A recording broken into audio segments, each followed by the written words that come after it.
Malam ini kita akan membahas tentang husnuzon kepada Allah Subhanahu wa Ta'ala, atau berbaik sangka kepada Allah Subhanahu wa Ta'ala. Di dalam sebuah hadis qudsi yang diriwayatkan oleh Imam Muslim, Rasulullah SAW bersabda, Allah Subhanahu wa Ta'ala berfirman, jika kalian mendapatkan suatu kebaikan, maka pujilah Allah. Tetapi jika kalian ditimpa dengan suatu keburukan, maka janganlah kalian mencela kecuali diri kalian sendiri. Hadis qudsi ini sangat panjang, dan yang kita ambil tadi adalah ujung dari hadis qudsi ini. Salah satu pelajarannya, jika kalian mendapatkan kebaikan, maka pujilah Allah. Tetapi jika kalian ditimpa dengan suatu ujian atau keburukan, janganlah kalian mencela kecuali diri kalian sendiri. Hadis riwayat Imam Muslim. Hadis ini menjelaskan kepada kita bahwa tidak boleh kita menyandarkan satupun hal yang buruk kepada Allah Subhanahu wa Ta'ala. Terlebih lagi tentang takdir dalam hidup kita, ataupun peristiwa-peristiwa yang tidak menyenangkan dalam hidup kita, kita tidak boleh menyandarkannya kepada Allah dalam arti menuduh bahwa itu semuanya karena Allah tidak adil, karena Allah tidak baik, karena Allah zalim. Karena sesungguhnya Allah tidak pernah bersikap zalim kepada hambanya. Allah tidak pernah curang kepada hambanya. Allah tidak pernah menjahati hambanya. Justru sebaliknya, rahmat Allah itu lebih luas. Rahmat Allah itu sangat besar. Kasih sayang Allah itu tidak terhitung. Wa in ta'uddu ni'matallah la tuhsuha. Sehingga tidak pantas bagi seorang hamba untuk menuduh Allah dengan tuduhan-tuduhan yang macam-macam. Kalau kita mulai berpikir yang negatif tentang Allah, karena mungkin ada hari di antara hari-hari dalam kehidupan kita itu yang kurang menyenangkan, maka kita sudah disebut orang yang su'uzon kepada Allah Subhanahu wa Ta'ala. Kepada manusia saja yang banyak celah, kita tidak boleh bersu'uzon, apalagi kepada Allah yang tidak punya celah. Manusia banyak celah, banyak sekali celah manusia. Dia pelupa, dia itu silap, dia itu terbawa hawa nafsu, dia itu lemah, dia itu ikut-ikutan, dia itu bodoh. Banyak celah pada diri manusia, tapi tetap ayatnya ijtanibu, jauhilah prasangka kepada manusia. Karena sesungguhnya sebagian besar prasangka kepada manusia itu bohong. Sebagian kecil saja yang benar. Tapi kalau kepada Allah, semuanya bohong. Siapapun yang su'uzon kepada Allah, semua su'uzonnya itu bohong. Jadi tidak pantas bagi seorang muslim, tidak boleh kita sekalipun dalam hidup kita itu untuk berpikir negatif tentang Allah Subhanahu wa Ta'ala. Makanya ada kalimat subhanallah. Kalimat subhanallah itu kalimat tanzih. Tanzih itu artinya meniadakan semua hal-hal yang buruk tentang Allah Subhanahu wa Ta'ala. Membersihkan pikiran kita dari semua su'uzon kepada Allah Subhanahu wa Ta'ala. Itu namanya tanzih, membersihkan. Sehingga kita menyebutnya dengan istilah subhanallah. Kita sebut dengan istilah tasbih. Subhanallah wa bihamdihi subhanallah al-azim. Subhanallah, maha suci Allah. Maha suci Allah dari cela. Maha suci Allah dari aib. Maha suci Allah dari keburukan. Maha suci Allah dari semua sifat-sifat yang jelek. Maha suci Allah subhanallah. Maka malam ini kita akan membaca ayat-ayat dan juga hadis-hadis, serta mencoba untuk mentadaburi beberapa kisah tentang bagaimana seharusnya seorang hamba itu berhusnuzon kepada Allah Subhanahu wa Ta'ala. Mari kita awali dengan membaca firman Allah di dalam surat Al-Fath. Coba buka surat 48, surat Al-Fath, ayat ke-6. Surat 48, ayat ke-6, surat Al-Fath.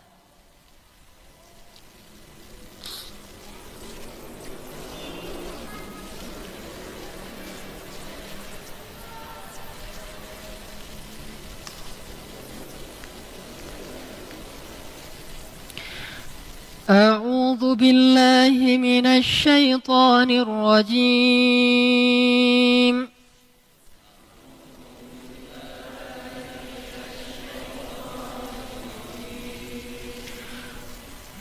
ويعذب المنافقين والمنافقات والمشركين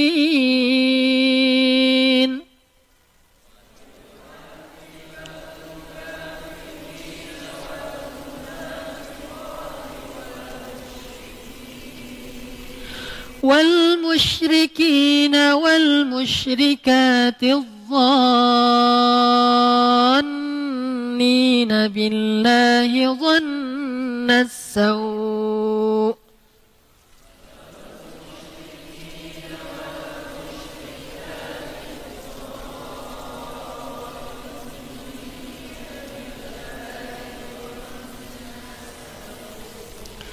عليهم دائرة السوء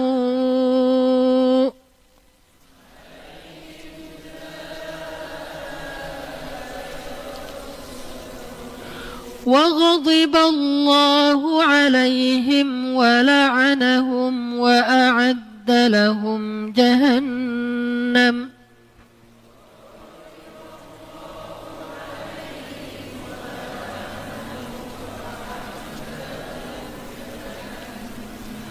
وساءت مصيرا.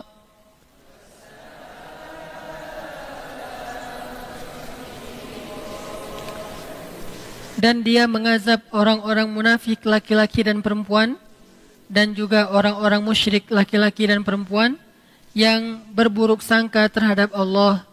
Mereka akan mendapatkan azab yang buruk, dan Allah murka kepada mereka dan mengutuk mereka, serta menyediakan neraka jahanam bagi mereka, dan neraka jahanam itu adalah seburuk-buruk tempat kembali. Di dalam ayat ini ada kalimat dhannina billahi dhannasaw, atau bahasa lainnya su'udzon, berburuk sangka kepada Allah Subhanahu wa taala. Siapa orang yang berburuk sangka kepada Allah? Bagaimana bentuk-bentuknya? Macam-macam. Salah satu di antara istilah berburuk sangka kepada Allah itu adalah iftira. Iftira.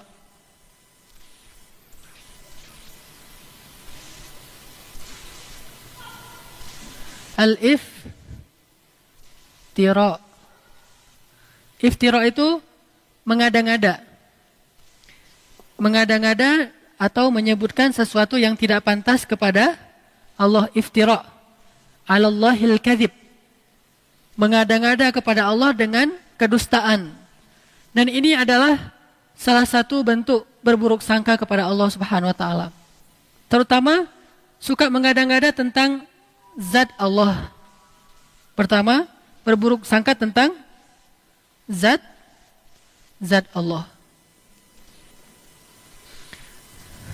Apa arti berburuk sangka tentang zat Allah? Dia mengumpamakan Allah itu seperti makhluk. Allah itu punya wujud seperti makhluk. Dia mengatakan bahwa Allah Subhanahu wa taala itu misalnya bertempat dengan mengatakan Allah ada di mana-mana. Ketika seorang anak bertanya kepada ibunya, "Mah, Allah itu ada di mana?" Kata mamanya, "Ada di mana-mana." Ada di mana-mana. Kalau begitu, Allah juga ada di WC. Gimana jawabnya kan? Karena Allah ada di mana? Di mana-mana. Terus jawaban yang benar bahwa Allah itu ada di mana? Gimana jawabnya? Dia bersama kamu dimanapun kamu berada. Wa huwa ma'akum aynama kuntum. Kalau kita bilang Allah ada di dalam hati, ini jawaban masih syubhat. Lebih jelas lagi kita jawab, dia bersama adik dimanapun adik berada. Artinya dia bersama, bukan ada di, tapi bersama. Ma'iyah, bersama itu bisa berarti melihat, bersama itu bisa berarti mendengar, bersama itu bisa berarti menolong.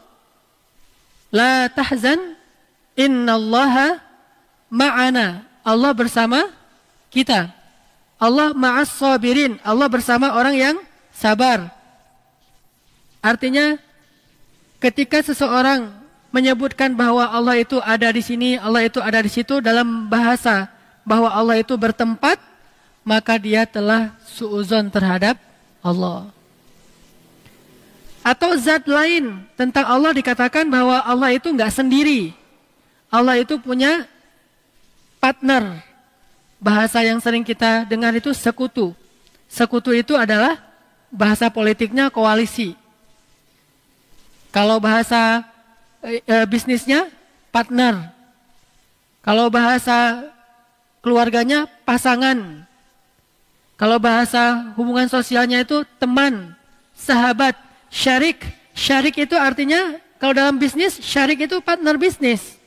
Kalau dalam keluarga, suami istri syarik. Jadi la syarika lahu, tidak ada partner dia. Dia tidak punya partner, dia tidak punya sekutu, dia tidak punya untuk berbagi kekuasaan itu nggak ada. Karena dia ahad sendiri. Semua kekuasaan milik dia dan semua kebesaran milik dia. Tidak dibagi kepada yang lain. Nah, orang yang suudzon kepada Allah itu salah satunya adalah dengan mengatakan Allah itu punya sekutu, nggak sendiri. Sekutunya bisa jadi istri, bisa jadi anak, bisa jadi putri-putri, sebagaimana orang Arab jahiliyah menganggap berhala itu sebagai sekutu Allah. Orang Arab jahiliyah itu mengakui Allah sebagai Tuhan. Makanya di masa jahiliyah itu ada anak bernama Abdullah. Walaupun belum ada Islam, tapi sudah ada anak namanya Abdullah. Berarti dia mengakui Allah sebagai Tuhan. Cuma bedanya dengan Islam apa? Tuhan versi jahiliyah, Allah itu punya anak perempuan. Namanya Lata, Uzza, dan Manat. Atau Hubal. Dia punya anak-anak perempuan yang diberi nama oleh manusia. Setelah itu dijelmakanlah anak perempuan ini dalam bentuk patung-patung dewi. Ada yang panjang rambut, ada yang pendek rambut, ada yang pakai pakaian ini, pakai pakaian itu. Ini dewi-dewi disebutkan dalam jelmaan sebuah patung. Disembahlah patung itu sebagai perantaraan menyembah ayah mereka, yaitu Allah Subhanahu wa taala. Nauzubillah min dzalik. Ini namanya suudzon kepada Allah dalam urusan zat Allah. Dikatakan Allah itu punya sekutu, dikatakan Allah itu punya anak, dikatakan Allah itu tidak bisa berdiri sendiri, harus butuh yang lain untuk menguasai alam semesta. Ini suudzon kepada Allah. Atau suudzon yang lain kepada Allah adalah menafikan sifat-sifat Allah, menafikan nama-nama Allah yang mulia, menafikan kebesaran-kebesaran yang ada pada Allah Subhanahu wa taala. Ragu kepada kebesaran Allah. Ini berarti suudzon sama Allah. Sama dengan dia bilang, bukan Allah yang Maha Rahman, tetapi adalah seseorang. Bukan Allah yang Maha Rahim, tetapi adalah seseorang. Bukan Allah yang Maha Aziz, tetapi adalah seseorang. Makanya, seringkali Allah menutup ayat di dalam Al-Quran itu dengan nama-nama dan sifatnya. Wahuwal ghafurur rahim, wahuwal azizul hakim, wahuwal rahmanur rahim, wahuwal sami'ul basir, wahuwa alimun khabir, wahuwa latifun khabir, wahuwa. Banyak nama-nama Allah yang disebutkan di akhir ayat. Untuk apa? Supaya kita mengakui Allah itu punya semua sifat dan nama-nama yang mulia. Sifat yang agung. Baik itu sifat jalal atau sifat kamal. Sifat jalal itu Rahman, Rahim, Ghafur, Ghaffar, Hakim, Wahhab, Wadud.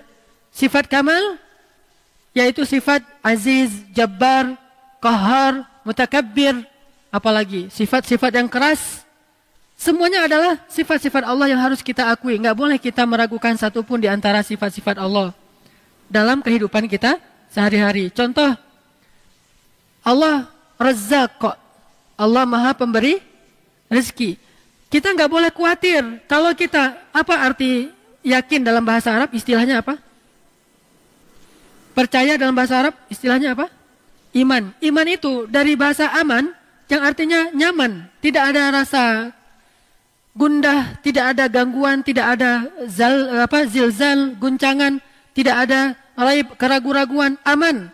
Maka orang yang beriman hatinya aman. Orang yang beriman hatinya tentram. Orang yang beriman hatinya nyaman. Kalau kita yakin bahwa Allah Maha Pemberi rezeki, maka kenapa kita merasa takut? Kenapa kita merasa sedih? Kenapa kita merasa khawatir? Kenapa kita merasa gundah? Kenapa kita merasa was-was? Kenapa? Berarti kita tidak benar-benar yakin Allah sang pemberi rezeki. Kenapa khawatir? Allah kan yang ngasih rezeki. Kenapa kita harus ngebela-belain banget sesuatu yang Allah benci? Kita ambil sesuatu yang Allah larang demi mendapatkan sesuatu nasi, katanya ikhtiar. Padahal Allah yang memberi rezeki, bukan pekerjaan, bukan seseorang, bukan siapapun, tetapi Allah lah yang memberi rezeki. Sehingga orang yang yakin kepada Allah bahwa Allah itu maha pemberi rezeki, dia tidak akan, pikirannya itu nggak akan kemana-mana, nyaman. Tapi ketika dia mulai suuzon sedikit saja, bisa nggak ya saya makan hari ini? Berarti dia sudah suuzon kepada zat Allah sang maha pemberi rezeki. Kalau saya nanti nikah, saya bisa ngasih makan nggak kepada istri dan anak-anak saya? Asa ayyughniyahumullah, kata Allah. Allah yang akan mencukupkan kebutuhan mereka. Yughni bukan cuma cukup, memperkaya mereka. Ngapain lagi khawatir? Yang penting laksanakan perintah Allah. Kalau Allah bilang kerja, ya kerja. Allah bilang cari yang halal, ya cari yang halal. Setelahnya nggak usah khawatir. Maka belajar akidah itu nomor 1 dalam agama.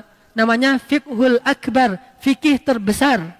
Baru setelahnya ada fikih asghar, yaitu ibadah dan muamalah. Fikih yang paling besar, orang Indonesia itu jarang belajar. Baru masuk ke musola, ke masjid, anak kecil baru TK atau SD, langsung diajarkan tentang sholat. Fikih kecil. Diajarkan tentang akhlak, fikih kecil. Sedikit yang diajarkan tentang akidah, yang itu adalah fikih besar. Sehingga walaupun dia udah sholat, walaupun dia udah tahu tentang ibadah, tapi dia belum punya keyakinan yang kuat sehingga gampang galau. Muncullah generasi galau. Kenapa? Nggak ada akidahnya. Coba lihat di Mekah, ayat-ayat yang turun di Mekah, apa isinya? Akidah akhirah, akidah akhirah, akidah akhirah. Iman kepada Allah, iman kepada hari akhir. Itu aja terus isinya. Baru nanti setelah di Madinah muncul sholat. Sholat yang sudah 5 waktu. Walaupun dia menjelang hijrah ke Madinah, sholat 5 waktu. Kemudian puasa, kemudian zakat, kemudian jihad, kemudian menutup aurat, hijab, kemudian haji, umroh di Madinah. Kalau sholat menjelang Madinah, walaupun sholat itu sudah ada sejak awal risalah, tapi dikonsep dalam bentuk 5 waktu menjelang ke Madinah.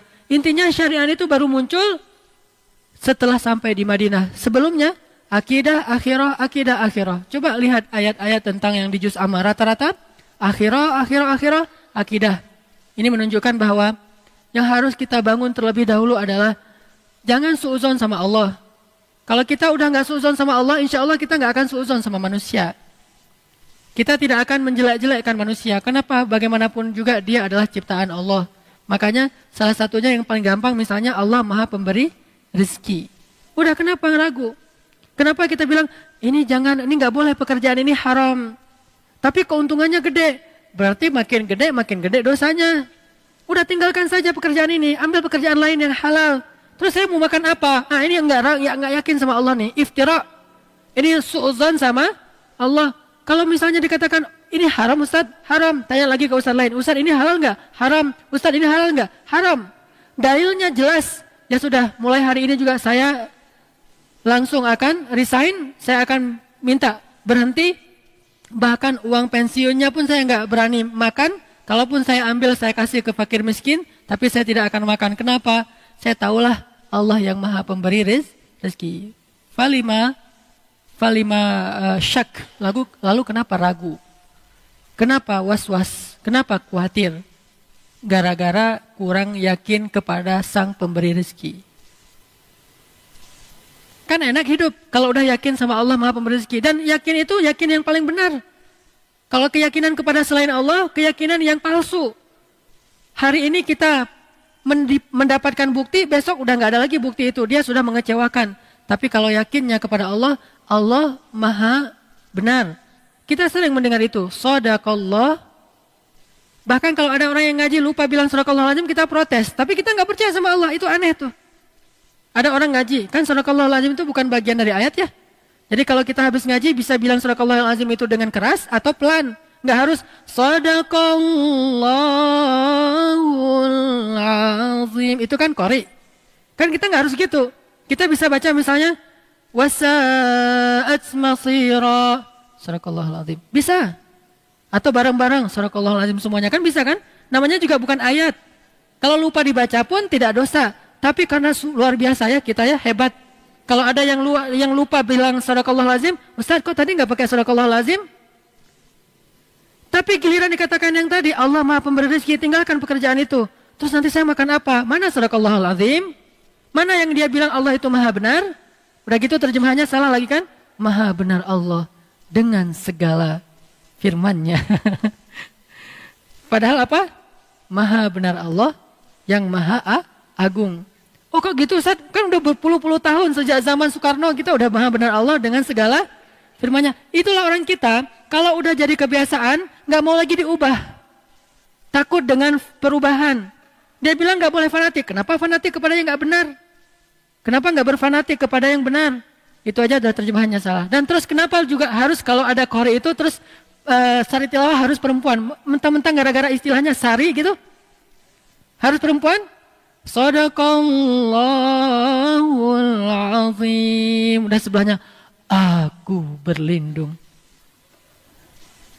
dari godaan setan. Nunjuk lagi tuh. Yang terkutuk. Ini kenapa harus gini gitu loh. Aneh kan? Kenapa nggak si qori'nya aja? Kan udah ada Quran terjemah, tinggal baca. Dia baca gini nih.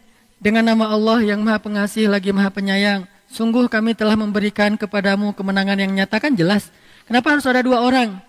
Satu laki-laki, satu perempuan. Bukan muhrim pula. Saya qori waktu kecil. Jadi saya sering tampil di televisi. Malam Jumat, sari tilawahnya perempuan. Masih kecil untungnya. Coba kalau udah remaja. Sari tilawahnya perempuan. Qori'ah, suaranya bagus. Dia, aku berlindung apa segala macam. Nanti kalau ayatnya tentang neraka, oh, kayak orang baca puisi kan? Ini karena kebiasaan kita. Makanya kalau kita rajin bilang sadaqallahul azim, kenapa sadaqallahul azim itu nggak masuk ke hati? Kenapa cuma di lisan? Sadaqallahul azim, Maha benar Allah yang Maha Agung. Kenapa enggak? Oh benar tuh, memang benar ayat itu memang benar.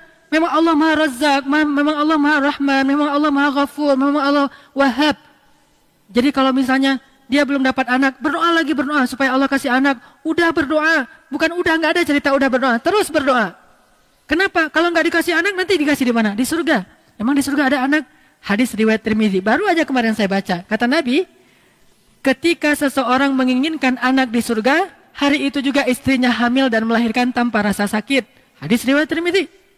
Abu Dawud. Ketika seseorang menginginkan anak di dalam surga, hari itu juga istrinya hamil dan melahirkan tanpa rasa sakit dan tanpa menghilangkan keperawanannya. Lahir anaknya. Berarti kita punya anak banyak di surga? Punya anak banyak.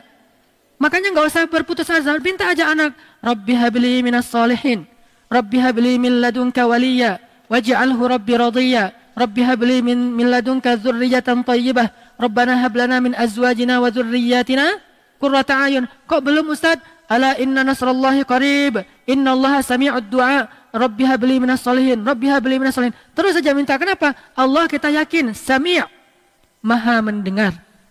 Dan kita yakin kata Nabi dalam hadis qudsi, Allah berfirman, aku malu kalau melihat hambaku mengangkat kedua tangannya, lalu aku tidak mengabulkan doanya, itu aku malu. Maka kalau kita yakin sama itu, terus saja minta. Allah nih pasti malu nih nggak ngabulin. Allah beri saya anak, pasti Allah malu, pasti Allah mendengar. Tapi kalau kita bilang, Allah dengar nggak ya? Itu suuzon. Allah mau ngasih nggak ya? Saya khawatir Allah nggak akan ngasih. Itu suuzon. Karena Allah sendiri mengatakan, aku ujibu da'watad da'i idza da'ani. Aku pasti mengijabah. Pasti aku akan memberikan apa yang mereka minta. Maka mintalah ke Allah. Kalau kita ragu, Allah ngasih enggak ya? Allah mendengar enggak ya? Berarti kita udah su'udzan terhadap Allah. Iftira. Padahal Allah sami'ud du'a. Allah wahhab, maha pemberi. Allah syakur, maha menghargai. Allah razzaq, maha memberi rezeki. Ini nggak boleh kita ragukan sedikit pun. Sampai nanti kita malah bersuuzon kepada Allah. Mengurangi hak Allah itu nggak boleh. Jangankan kita ngomong, belum ngomong aja Allah udah tahu. Siapa yang cuma diam-diam aja Allah langsung kabulkan? Rasulullah ketika beliau setiap sore berdiri di atas bukit Sofa ngelihat ke langit. Kayak gitu doang terus pulang. Besok berdiri lagi lihat ke langit. Terus pulang. Tiba-tiba turun ayat. qad nara taqalluba wajhika fis sama' falanuwalliyannaka qiblatan tardaha. Kami telah melihat engkau setiap hari melihat ke langit, kata Allah. Maka kami akan memalingkan kiblat itu dari Masjidil Aqsa ke Masjidil Haram, ke arah yang engkau sukai. Apa yang ada di dalam hati Nabi ketika ngelihat ke langit? Boleh enggak ya kalau kiblat itu dipindah ke Mekah? Tapi enggak enak mau minta. Cuma lihat ke langit aja setiap hari. Habis itu pulang. Datang lagi ngelihat ke langit. Pulang lagi, kan Allah wa asirru qaulakum awijharu bih innahu alimun bidzatis sudur. Mau kalian rahasiakan, mau kalian nyatakan, Allah Maha tahu isi hati atau isi dada kalian. Sehingga Nabi kayak gini doang. Pas pulang besoknya mau datang lagi, langsung turun ayat, kami telah melihat engkau wahai Muhammad yang selalu melihat ke langit, maka kami pindahkan kiblat ke arah yang engkau ridhai. Maka jika engkau sholat, sholatlah menghadap kepada kiblat yang baru itu. Ini menunjukkan bahwa Rasulullah SAW itu, bahwa Allah SWT itu maha tahu isi hati, apalagi yang sudah ditalaffuz, kita ngomong. Sampai Nabi pernah melihat orang berdoa itu sambil teriak-teriak kepada Allah. Kata Nabi, sesungguhnya kalian tidak sedang berdoa kepada yang tuli. Allah itu maha mendengar, jadi nggak usah teriak-teriak. Nggak usah gitu-gitu juga kali, gitu ya. Udah doa aja yang lembut. Nidaan khafiyah. Doa siapa itu? Zakaria. Nidaan khafiyah, suaranya lembut. Rabbi inni wahanal azmu minni washta'ala ar-ra'su syaiba walam akum bidu'aika rabbi syaqiyya wa inni khiftul mawaliya min warai wa kanat imraati aqira fahabli min ladunka waliya yarithuni wa yarithu min ali yaqub waj'alhu rabbi radiyya. Apa kata Allah? Ya Zakaria. Allah langsung jawab. Jadi enggak usah suuzon sama Allah. Allah dengar enggak ya doa saya yang kemarin? Allah mau nggak mengabulkan doa saya? Kalau ada doa kita yang menurut kita nggak dikabulkan, ada 4 kemungkinan. 1, ada 3 kemungkinan. Nggak jadi 4 setelah dipikir-pikir. Yang pertama, Allah mungkin mau mengganti dengan yang lain yang lebih baik. Karena doa kita tidak terlalu baik.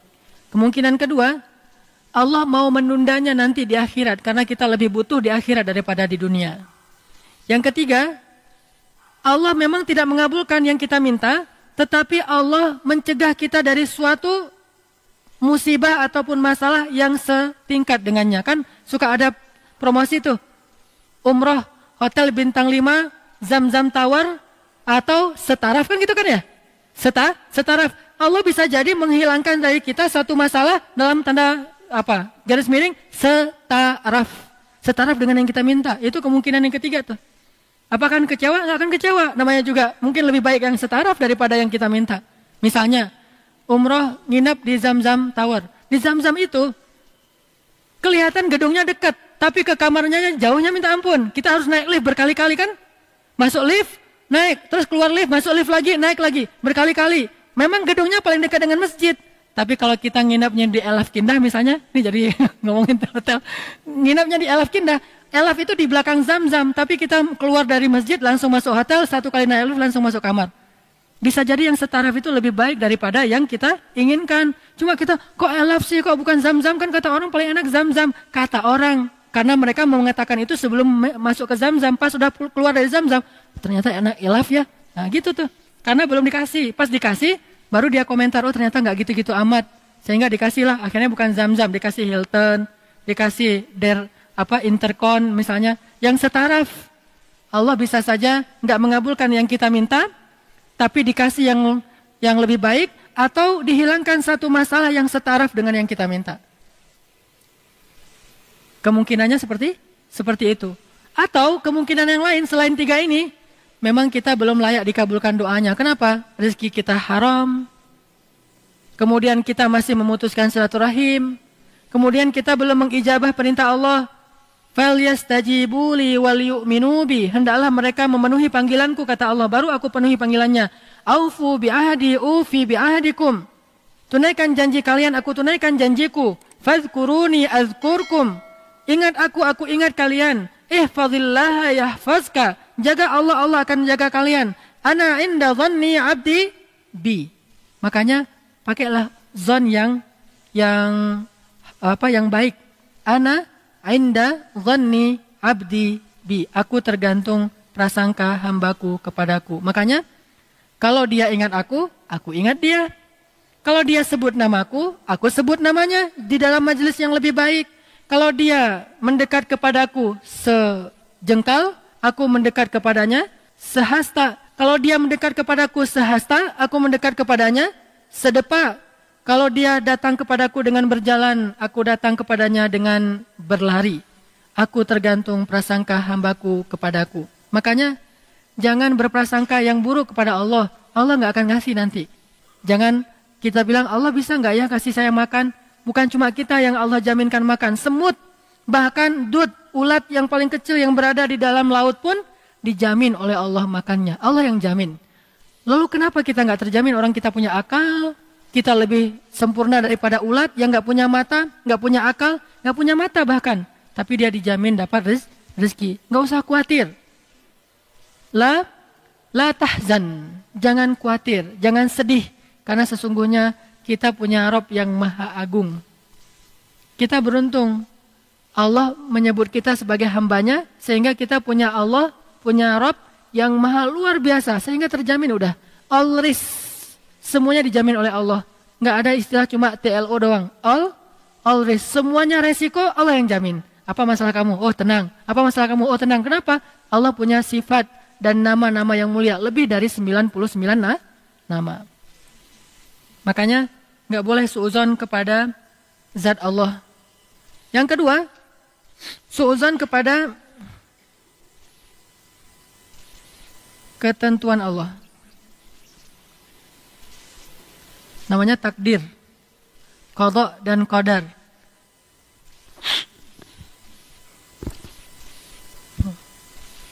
Suudzon kepada ketentuan Allah, takdir. Allah gariskan hidup seseorang demikian. Dalam hidup kita itu ada senang, ada susah. Dalam hidup kita itu ada yang namanya siang dan malam. Dalam hidup kita itu ada musim panas dan musim dingin. Dalam hidup kita itu ada gelap dan terang. Dalam hidup kita itu ada berbagai macam kejadian. Maka semua itu Allah yang mentakdirkan. Jadi jangan suudzon. Kalau kita mendapatkan kebaikan, husnuzon kita bilang alhamdulillah. Kalau kita dapat keburukan, husnuzon kita kepada Allah, kita bilang, ini pasti salah saya. Ini pasti karena kekurangan saya. Allah nggak mungkin salah, saya yang salah. Sehingga kita memperbaiki diri. Itu orang yang suudzon sama Allah. Orang yang husnuzon sama Allah. Kalau orang suudzon, Allah kok tega banget ya sama saya. Kok Allah gitu banget sama saya. Kok Allah. Jangan Allah yang ditanya. Dia tidak ditanya, kita yang ditanya. Kenapa? Dia maha sempurna. Sehingga kita tidak boleh mengkritisi Allah sama sekali. Enak banget Allah nggak perlu dikritisi. Emang mau kritisi apa coba? Kita mengkritisi Allah tapi masih pakai fasilitas Allah. Tubuh milik Allah. Emang saya pernah berusaha untuk meminta untuk diciptakan. Ya sudah mati saja. Nggak berani juga kan? Jadi nggak ada pilihan selain kita taat sama Allah. Selain kita mengatakan Masya Allah, Subhanallah, Alhamdulillah, Allahu Akbar. Nggak ada pilihan seorang hamba kecuali dia menyembah Allah Subhanahu Wa Taala. Wa ma khalaqtul jinna wal insa illa liya'budun. Makanya nggak boleh kita suudzon sama ketentuan Allah. Kalaupun ada sesuatu yang nggak kita senangi, bilang la'allahu khairan. La'allahu khairan. Bisa jadi ada kebaikan pasti. Mudah-mudahan ada kebaikan. Kita yakin bahwa semua takdir Allah itu ada kebaikan. Makanya tadi saya ngobrol sama Yazin. Itu gimana tulisan-tulisannya yang di laptop kemarin? Kata Yazin, alhamdulillah udah saya tulis lagi dengan yang baru. Udah 80%. Terus gimana yang kemarin tuh? Wa asa an takrahu syai'an wa huwa khairul lakum. Bisa jadi yang kamu benci itu yang paling baik untuk kamu, kata Yazin. Ini kan orang yang mengerti nih, husnuzon sama Allah. Itulah tujuannya menghafal Quran kan ya? Banyak bahan dari Al-Quran. Ketika ngomong keluar ayat, Kalau kita kan sekali kita ngomong keluar cenah, sekali ngomong keluar cenah kan ya? Kalau ini sekali ngomong Allah berfirman, Rasulullah bersabda. Kalau kita cenah terus menerus. Kalau orang yang hafal Quran, Allah berfirman. Kalau orang yang hafal hadis, kata Rasul, kan enak tuh. Dan kata Allah itu maha benar, Rasulullah tidak berbicara kecuali kebenaran, kan paling enak nih. Kalau dapat dua ini nih, Al-Quran, hadis, banyak dihafal, nggak harus 30 juz. Kalau mampu ya lebih baik, tapi kalau nggak semampunya, sehingga ketika ada masalah, oh Allah berfirman gini, wa asa an takrahu syai'an wa huwa khairul lakum. Ini kenapa saya bawa? Karena tadi habis ngobrol sama Yasin. Rencananya bukan materi ini malam ini nih. Karena habis ngomong, oh ini penting banget nih disampaikan kepada jamaah biar kita pada tahu semuanya. Masuk ke ayat Al-Fat. Karena beberapa ayat dihafal, oh ini ya, di sini ada juga ayatnya, di sini cepat gitu. Kenapa? Karena emang kayak gitu ayat Allah dan jelas. Tapi kalau kita nggak ngafal Quran, itu ayatnya di mana ya? Ntar tanya Ustadz dulu, BBM Ustadz. Ustadznya nggak dibalas, Ustadz sombong nggak dibalas, BBM lagi. Nggak selesai masalah kita. Hadis nggak gitu juga. Nggak tahu hadisnya, tapi kalau kita hafal Quran, hafal hadis. Hadis ini luar biasa. Kalau kita hafal juga hadis, selain kita rajin hafal Quran, udah selesai masalah kita. Sehingga kalau ada masalah dalam hidup kita, kita bilang la'allahu khairan. Bisa jadi ada kebaikan. Bisa jadi ada kebaikan. Coba buka Al-Quran, surat Al-Baqarah, ayat 216, yang sangat populer itu. Ayat ini wajib dihafal oleh seorang mukmin. Jadi slogan hidup kita. Surat Al-Baqarah ayat 216.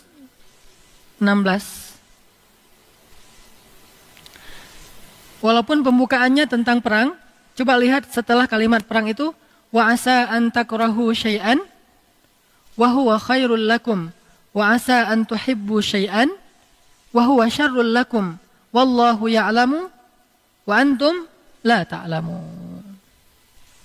Bisa jadi kalian benci sesuatu padahal itu baik bagi kalian. Bisa jadi kalian sukai sesuatu padahal itu buruk bagi kalian. Intinya Allah Maha tahu sedangkan kalian tidak tahu. Allah yang Maha tahu. Makanya kalau ada terjadi sesuatu dalam hidup kita, kita pakai ayat ini. Wa asa an takrahu syai'an wa huwa khairul lakum. Bisa jadi yang kamu benci itu ada kebaikan. Allahu ya'lamu wa antum la ta'lamun. Allah ngerti, kalian nggak ngerti. Udah, beres kan? Ridho kan? Lapang dadanya, usaha lagi. Ini kalau kita mau husnuzon sama Allah. Bahannya Al-Quran tetap. Bahan pola berpikir mindset kita itu dibangun dengan Al-Quran. La'allahu khair. Ada sebuah buku karangan para ulama judulnya Qul la'allahu khair. Katakan semoga ada kebaikan di situ. Ini judul buku. Katakan semoga ada kebaikan. Ini adalah perintah yang untuk didawamkan dalam hidup kita. Pokoknya ada masalah apa-apa aja, katakan saja la'allahu khair. Mudah-mudahan ada kebaikan di sini. Berarti dia husnuzon kepada takdir Allah. Kalau Allah tentukan hujan, la'allahu khair. Mudah-mudahan ada kebaikan. Allah tentukan panas, la'allahu khair. Mudah-mudahan ada kebaikan. Allah beri dia sehat, la'allahu khair. Mudah-mudahan ada kebaikan. Allah beri dia ujian sakit, la'allahu khair. Mudah-mudahan ada kebaikan. Allah kasih dia kelapangan rezeki, la'allahu khair. Mudah-mudahan berkah. Allah kasih dia ujian dalam kesempitan rezeki, la'allahu khair. Mudah-mudahan dapat kebaikan. Selalu dia bilang la'allahu khair. Mudah-mudahan ada kebaikan. Ini orang yang husnuzon kepada ketentuan Allah Subhanahu wa taala. Ini mukmin seharusnya begitu. Husnuzon kepada ketentuan Allah. Insyaallah nanti kita lanjutkan setelah salat Isya. Bismillahirrahmanirrahim. Bapak Ibu sekalian, coba kita buka firman Allah di dalam surat Al-Ahzab, surat 33 ayat 10. Surat Al-Ahzab, surat 33 ayat 10. Surat 33 Al-Ahzab ayat 10. A'udzu billahi minasy syaithanir rajim.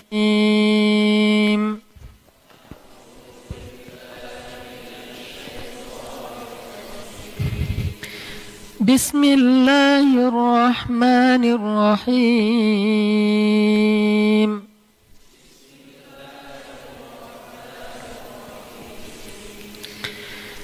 إذ جاءوكم من فوقكم ومن أسفل منكم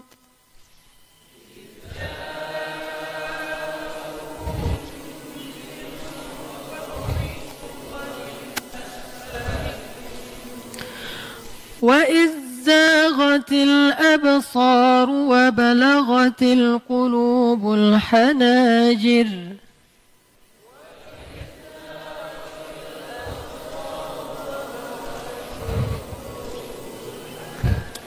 وتظنون بالله الظنون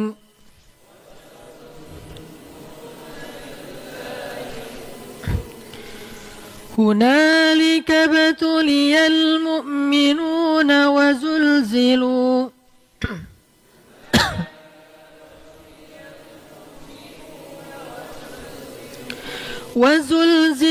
زلزالا شديدا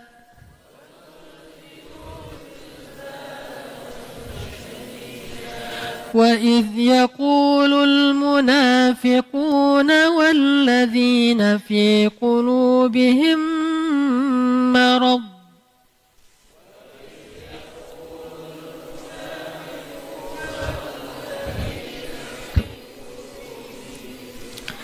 ما وعدنا الله ورسوله إلا غرورا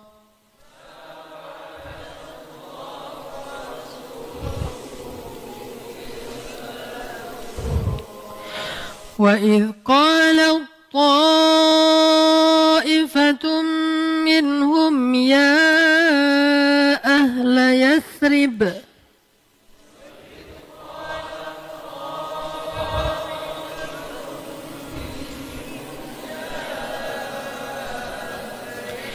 يا أهل يثرب لا مقام لكم فارجعوا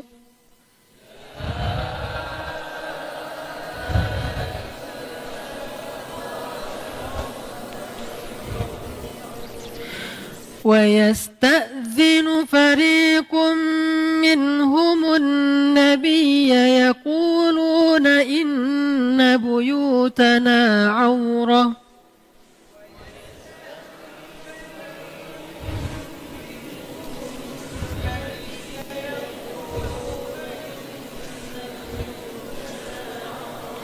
وما هي بعورة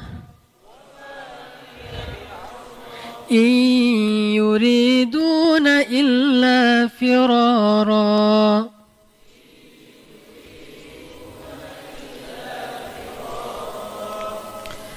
Ingatlah ketika mereka datang kepada kalian dari atas dan dari bawah kalian, dan ketika penglihatan kalian terpana, dan ketika hati kalian menyesak sampai ke tenggorokan, dan kalian berprasangka yang bukan-bukan terhadap Allah. Disitulah diuji orang-orang yang beriman dengan ujian hati atau perasaan, dengan cara diguncang dengan guncangan yang sangat dahsyat. Dan ingatlah ketika orang-orang munafik dan orang-orang yang hatinya berpenyakit berkata, yang dijanjikan Allah dan Rasulnya kepada kita hanya tipu daya semata. Dan ingatlah ketika segolongan dari antara mereka berkata, wahai penduduk Yathrib, tidak ada tempat bagi kalian, maka kembalilah. Dan sebagian dari mereka meminta izin kepada Nabi untuk pulang dengan berkata, sesungguhnya rumah-rumah kami terbuka, tidak ada yang jaga. Padahal rumah-rumah mereka tidaklah terbuka, mereka hanya ingin lari. Coba lihat di akhir ayat 7, وَتَظُنُّونَ بِاللَّهِ الظُّنُونَ, dan kalian berprasangka kepada Allah dengan macam-macam prasangka. Apa maksudnya? Ketika terjadi perang Ahzab, saat kaum muslimin terkepung oleh jumlah musuh yang sangat banyak dan bertahan di luar kota Madinah sekian lama, beberapa minggu, kaum muslimin terpana melihat jumlah pasukan musuh yang sangat banyak. Hampir memenuhi padang pasir, banyak sekali. Kemudian kekuatan mereka yang luar biasa. Kemudian mereka harus bertahan di puncak musim dingin di luar dari rumah. Jadi malam-malam itu kedinginan di pos-pos jaga mereka. Posnya itu bukan tempat ruang kayak ruang security. Ruang security komplek itu masih mending posnya ya. Pos satpam itu masih mending, ada TV, ada kopi, ada pemanas air, terus ada apa? Segala macam cukuplah untuk dia begadang di situ, cukup bekal. Ini enggak kayak gitu posnya. Posnya itu benar-benar ruang terbuka. Mereka duduk di sana dengan angin yang sangat dingin. Kalau di musim dingin di padang pasir gimana? Pernah di padang pasir musim dingin? Di padang pasir musim dingin angin itu kayak jarum. Jadi kalau kena kulit kita itu rasanya kayak jarum, kayak ditusuk-tusuk, sakitnya angin di musim dingin di padang pasir. Kalau di Mekah masih mending, ini di Kalau kita mau dari Mekah ke Madinah atau Madinah ke Mekah, di tengah-tengah jalan itu kita turun deh coba. Di rest area di sana, turun sambil busnya ngisi bensin, kita juga mungkin minum teh atau ngapain. Nah, coba berwudu di situ pakai air dingin. Setelah itu langsung rasanya itu benar-benar kayak ditusuk-tusuk. Itulah sebabnya muncul hadis, kalau kalian mau dapat pahala jihad, maka coba rasakan wudu di tengah musim dingin. Isbaghul wudu alal makarih, menyempurnakan wudu walaupun dalam keadaan sulit, yaitu musim dingin.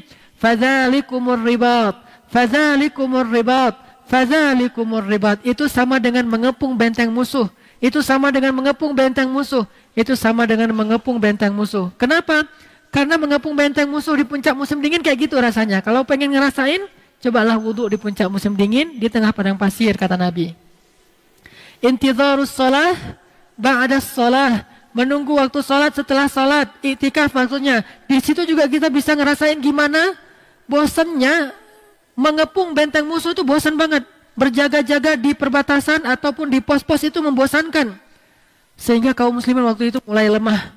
Kayaknya kita nggak bakalan bisa melewati ujian ini. Kayaknya kita bakalan kalah. Musuh itu siap dengan untanya yang disembelih setiap hari sehingga mereka bisa makan. Air mereka dapat. Kemudian mereka juga bisa akses keluar. Sehingga butuh apa bisa langsung diambil dari orang Yahudi yang terdekat. Bani Quraidah, Qainuqa, Nudair. Sementara Madinah terkepung di tengah. Ini gimana nih? Kalau lebih dari sebulan kayak gini, kita bakalan kehabisan air, kehabisan stok makanan, sehingga anak-anak kita mulai kelaparan, persis seperti yang dilakukan Israel terhadap kaum muslimin di Gaza. Dikepung, di stop semua sumber air, anak-anak dibunuh, kemudian listrik dimatikan, padam, tidak ada listrik, pekerjaan tidak ada, orang kelaparan, orang mau ngasih makanan, akan di stop sama Israel. Orang ngirim obat-obatan aja ditembak sama Israel, laknatullah alaihim. Tetapi mereka bersabar. Sabrun jamil, mereka sabat, mereka bertahan. Itu namanya ribat. Nah, ketika kondisi kayak gitu, sebagian kaum muslimin mulai watadhunnuna billahi dzunun, mulai berprasangka kepada Allah. Allah bakalan nolong kita enggak ya? Allah bakalan nolong kita enggak ya? Ini bisa kita melewati enggak nih ujian kayak gini? Mulai ada suudzon. Allah nolong enggak nih? Lalu Allah jawablah dengan ayat ini. Allah jawab juga dengan ayat yang lain. Wabasyiris sabirin. Allah jawab lagi dengan ala inna nasrallahi qarib. Allah jawab lagi dengan idza jaa nasrullahi wal fath. Allah jawab lagi dengan inna fatahna laka fathan mubina. Artinya itu salah satu suudzon kepada Allah. Cuma masih wajar ketika mereka dalam keadaan lemah, mereka mulai berprasangka Allah bisa nolong, Allah mau nggak menolong kita? Bukan bisa, pasti bisa. Cuma mau nggak menolong kita? Akhirnya Allah kirimlah angin yang dingin menghancurkan tenda-tenda musuh sehingga musuh banyak yang mati karena kedinginan, lalu mereka pulang besoknya. Selesailah perang Ahzab. Hampir tidak ada kontak senjata kecuali sedikit saja. Sisanya kontak mental. Itu perang mental, perang urat saraf, bukan perang fisik. Itu yang disebut dengan perang Ahzab. Makanya di situ ada pelajaran tentang suudzon. Kadang kita kayak gitu, ketika kita berada dalam keterpurukan yang luar biasa, diuji habis-habisan, hampir merasa tidak berdaya, udah habis semua daya upaya kita. Di situ kadang-kadang muncul suudzon. Mana pertolongan Allah? Kok nggak datang pertolongan Allah? Mata nasrullah. Kapan datang pertolongan Allah? Allah menjawab, ala inna nasrallahi qarib. Sudah dekat, sudah dekat. Tunggu sebentar lagi, tunggu. Makanya salah satu di antara hal yang harus kita belajar sebagai seorang muslim itu adalah berprasangka baik kepada Allah. Baik tentang kebesaran Allah ataupun tentang keputusan dan ketentuan Allah. Kita berprasangka baik. Allah itu Maha menolong dan apapun yang menimpa kita itu pasti ada kebaikannya. Allah pasti menitipkan kebaikan. Masih ingat cerita di zaman Nabi Daud, seorang ibu. Ibu ini punya anak perempuan, single parent, gak punya suami. Dia satu-satunya yang menafkahi anaknya. Kerjanya ngapain? Menenun kain lalu dijual di pasar. Suatu hari dia sedang menenun kain kan?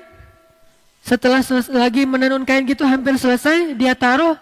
Mungkin ada yang harus dia kerjakan di belakang. Tiba-tiba datang seekor burung mengambil kainnya dan dibawa terbang. Padahal kain itu satu-satunya harapan untuk memberi rezeki kepada anak-anaknya. Anak-anaknya udah nggak makan. Kalau kain itu bisa dijual hari ini, lumayan bisa makan beberapa hari. Malah diambil sama burung. Datang ke Nabi Daud, ya Nabi Allah, memangnya Allah benar-benar Maha Pemberi rezeki? Allah akan menepati janji, menjamin hidup seseorang? Kata Nabi Allah, ya amatullah, kenapa engkau berkata demikian? Dia ceritakanlah. Lagi enak-enak cerita, tiba-tiba datang 10 orang nelayan kepada Nabi Daud. Engkau yang bernama Daud, Nabi Allah? Ya, saya Daud. Ada apa? Kami para nelayan ingin menceritakan suatu kejadian dan nanti kami akan memberikan sesuatu. Apa? Ketika kami sedang berlayar, baru aja tadi kami dihadang dengan ombak yang tinggi, badai yang luar biasa, dan kapal kami berlubang sehingga banyak masuk air, kami hampir tenggelam. Sehingga kami bernazar, ya Allah, kalau kami selamat hari ini, kami akan bersedekah 10 dinar masing-masing. Sehingga 10 orang menjadi 100 dinar. Tiba-tiba datanglah seekor burung. Burung itu menjatuhkan kain yang tepat jatuhnya di lubang kapal kami, sehingga kapal kami itu kami tambal dengan kain itu tertutup, lalu tidak lagi masuk air dan kami bisa selamat. Ini kainnya. Dibawa kainnya. Pas dilihat, ini adalah kain si ibu tadi yang diambil oleh burung. Maka hari ini kami ingin memberi sedekah nazar 100 dinar. Berapa 1 dinar? 2.600.000, berarti 260 juta harga sehelai kain biasa. Yang mungkin kalau dijual lakunya 50.000, 100.000, ini jadi 270 juta. Dikasih ke Nabi Daud. Nabi Daud senyum aja. Ibu masih bilang Allah itu tidak adil? Allah tidak memberi rezeki? Ini ambil 100 dinar, 270 juta. Allah ngasih rezeki kepada ibu dengan cara yang kita nggak pernah duga. Tapi Allah punya rencana. La'allahu khair. La'allahu khair. Pasti ada kebaikan. Pasti ada kebaikan. Kita husnuzon aja sama Allah. Pasti ada kebaikan. Yang terakhir, kita juga harus husnuzon kepada Allah bahwa Allah itu maha menepati janji dan menghargai. Jangan suuzon. Jangan sampai kita berpikir, amal saya jadi sia-sia. Itu suuzon sama Allah. Bukankah Allah tidak akan menyia-nyiakan amal? Kalau Allah tidak akan menyia-nyiakan amal, berarti setiap mithqala dzarrah pasti dibalas oleh Allah. Pasti dibalas. Nggak usah remehkan amal yang kecil. Apa kata Allah? Anni la udhi'u amala amilin minkum min dzakarin wa unsa. Aku tidak akan menyia-nyiakan amal kalian, baik laki-laki ataupun perempuan. Itu janji Allah. Nggak usah khawatir, udah gitu. Allah maha syakur. Allah maha menghargai. Udah selesai, beramal aja. Nggak ada amal kita yang sia-sia. Memaafkan orang lain, nggak mungkin sia-sia. Melupakan kesalahan orang lain, nggak mungkin sia-sia. Membantu orang yang pernah menyakiti kita, nggak mungkin sia-sia. Apalagi bersikap tawadhu, tidak sombong, nggak mungkin sia-sia. Tidak ada yang tahu kebaikan kita karena kita rahasiakan biar ikhlas, sehingga orang tidak menghargai kita, orang tidak memuji-muji kita, nggak mungkin sia-sia. Pasti Allah balas karena Allah maha tahu. Manusia walaupun dia tahu memang mau balas apa selain pujian. Pujian bisa dimakan? Pujian bisa membuat kita jadi untung? Nggak ada untungnya selain kepuasan secara hawa nafsu. Manusia kalaupun tahu nggak bisa balas banyak, tapi Allah maha tahu dan bisa membalas banyak. Sehingga nggak harus manusia itu tahu. Kalaupun manusia itu tahu bukan dari kita, dari orang lain. Kalaupun dari kita tetap jaga ikhlas, jangan sampai jadi riya. Karena nggak mungkin Allah menyia-nyiakan amal kita. Nggak mungkin, sekecil apapun. Masih ingat cerita di zaman Nabi Musa? Ketika Nabi Musa bertanya ke Allah, Nabi Musa itu julukannya apa? Kalimullah, bisa nelpon Allah langsung. Bisa langsung bicara dengan Allah, walaupun tidak melihat wajah Allah. Jadi ngomongnya langsung, cuma nggak bisa ngelihat orangnya, nggak bisa ngelihat zatnya. Berarti bisa nelpon. Sekarang mau ngomong sama Allah, tinggal ngomong, ya Allah. Allah jawab, wahai Musa. Enak banget kan? Bisa langsung ngomong sama Allah. Kalau Nabi Muhammad lewat wahyu, lewat Jibril. Kalaupun bisa ngomong langsung ke Allah itu sifatnya ketika Isra Mi'raj saja. Sisanya pakai Jibril. Kalau Nabi Musa langsung bisa ngomong, cuma di balik hijab. Bahasa lainnya lewat teleponnya. Ya Allah, kata Nabi Musa, siapakah orang yang paling rendah di antara hambamu? Kata Allah, yang paling rendah di antara hambaku adalah orang yang terakhir kali masuk masjid, yang pertama keluar dari masjid. Masuk masjidnya yang paling belakangan, keluar masjid yang paling duluan. Asal sholat pasti masbuknya paling belakang, giliran keluar dia yang pertama menghidupkan dan menyalakan kendaraan. Orang yang paling rendah kedudukannya di mata Allah. Pokoknya paling belakangan terus, langganan, masbuk, permanen. Giliran keluar dia juara satu, permanen. Juara satu terus, pasti duluan keluar. Bahkan banyak kan orang yang sengaja kalau sholat Jumat itu duduk paling dekat dengan pintu biar bisa gampang keluar. Soalnya kan nanti crowded, susah keluarnya. Udah saya duduk dekat pintu bisa gampang keluar. Ini yang paling rendah kedudukannya di mata Allah. Dilihat sama Nabi Musa, mana orang yang kayak gini nih? Ketemu seorang kakek buta. Asal masuk masjid paling belakang, asal keluar paling duluan. Setiap hari kayak gitu. Oh, ini orang yang paling rendah. Suatu hari orang itu meninggal. Nabi Musa tanya, "Ya Allah, di mana posisinya sekarang?" Kata Allah, "Huwa fil jannah." Dia di dalam surga. Hah? Gimana ceritanya ya Allah dia dalam surga, orang yang paling rendah? Kata Allah, ketika dia pulang dari masjid, suatu hari dituntun oleh pembantunya, dia buta, di tengah jalan dia tanya, "Di mana kita sekarang?" Kata pembantunya, "Kita sedang berada di sebuah tanah yang luas, tanah yang lapang." Kata dia, "Sesungguhnya rahmat Allah itu lebih luas." Sesungguhnya rahmat Allah lebih luas. Kata Allah, "Aku ridho dengan kata-katanya itu, sehingga aku masukkan dia ke dalam surga." Coba, jangan remehkan amal yang kecil. Gak mungkin Allah menyia-nyiakan. Kalau gak kita pakai di dunia, pasti kepake nanti di akhirat. Pasti kepake. Yang namanya amal itu investasi. Investasi kalau kepada Allah gak ada ruginya, pasti kepake. Lebih baik kita pakai di akhirat sih sebetulnya daripada dipakai di dunia habis. Kalau nggak dipakai di dunia ajil, pasti kita pakai di akhirat ajil. Atau pakainya dunia akhirat karena banyak. Tapi kalau sedikit ya udah pakai di akhirat aja, jangan pakai di dunia. Kalau dipakai di dunia sedikit, habis pula di akhirat nggak ada punya apa-apa lagi kan? Makanya nggak mungkin sia-sia amal kita. Termasuk yang cerita 3 orang terkurung dalam gua itu, selamatnya pakai apa? Pakai amal mereka dulu. Bukan yang baru saja mereka lakukan dulu. Bisa jadi kita dulu beramal, akhirnya hari ini kita terhindar dari kecelakaan. Dulu kita pernah beramal, hari ini kita nggak jadi ditipu orang. Dulu kita pernah beramal, hari ini kita nggak ketularan penyakit. Ada orang yang batuk atau bersin.